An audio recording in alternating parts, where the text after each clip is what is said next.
Te, okay ka pa dyan? Sobrang inakabahan na ako. Ba't ka pa kinakabahan? Nalaman mo nang hindi loyal. Nahihilig na. Nag-entertain pa pala siya ng iba. Alay mo naman, hindi. Ikaw naman. Ayan na, ayan na, ayan na. Ayan na, shh. Hello? Hi, Marvin. Okay na? Okay na yung signal mo? Sobrang okay na siya. Kamusta? Eto, okay naman. Pero anyway, Marvin, may girlfriend ka na, baka magalit sa akin. Pag nalaman niya, magagalit siya. Pero, hindi naman siguro kasi, good intention naman. Paano good intention? Ano pag-uusapan natin? Ikaw, pilyo ka. Parang hindi ka pa masyado masaya sa girlfriend mo. Hindi, masaya ako sa kanya. Sobrang saya. What if makipagkita ako sa'yo, tapos... Yun yung siguro, hindi mangyayari. Pero di ka papayag makipagkita sa akin? Hindi. Hindi pwede, magagalit yung girlfriend ko. Hindi. I mean, di naman niya malalaman. Hindi. Sincere ako sa kanya eh. Hindi pwede. Ba't kinakausap mo pa ako kung sincere ka sa kanya? Usap lang naman. Wala namang masama dun sa makipag-usap. Sanay naman ako makisama eh. Pero feeling ko, kung sisend ko sa'yo yung picture ko, magbabago yung utak mo. Hindi rin siguro. Wala naman kasi sa physical na anyo yan eh. Nasa pagmamahalan yan. Tsaka dapat tapat ka, totoo, sa girlfriend mo. Actually, malapit ka lang sa akin. Gusto mo, dalan kita ng pagkain. Gusto lang kita ma-meet. Masama ba yun? Masama yun pag nalaman ng girlfriend ko. Hindi naman niya malalaman kasi hindi naman niya ako kilala. Next time na lang siguro. Sorry medyo malungkot kasi ako ngayon kasi kakahiwalay lang namin ng boyfriend ko.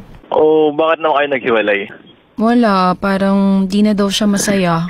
Baka hindi mo nang binigay lahat at hindi mo mahal yung tao. Ano ang pangalan mo ulit? Dayan. Dayan? Sige na. Wala akong magawa nalulungkot ako. Hindi talaga pwede. Ano yun, panakibutas? Hindi pwede. Anong panakibutas? Girlfriend ako. Hindi, as friends lang. Bilang magkaibigan lang. Hindi pa nga tayo magkakilala, magkaibigan? Ano yun? Paano nga tayo magiging magkaibigan kung ayaw mo naman makipagkita? Pwede gagawa ako ng group chat kasama girlfriend ko, tapos yun, makipagkaibigan ka sa aming dalawa, okay naman sa akin yun. Pasok yun.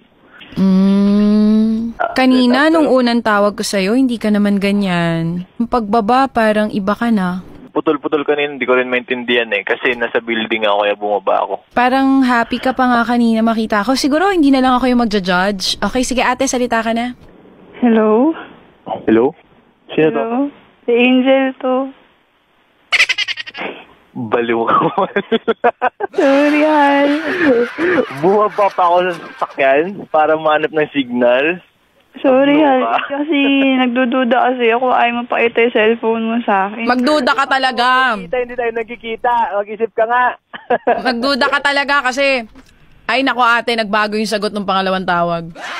Kaya nga, nagbago bigla. Ang dami nagsabi dito, nako siya, alam na yan na ikaw yan. Nung pangalawang tawag, iba na.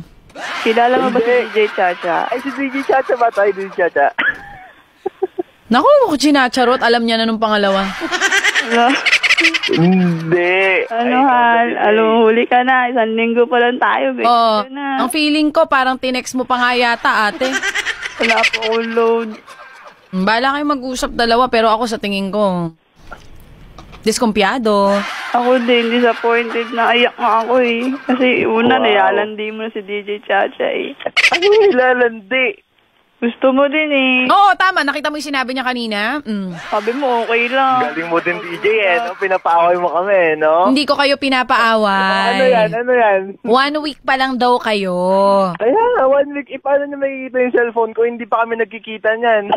Ewan ko sa inyong dalawa. Inis ka.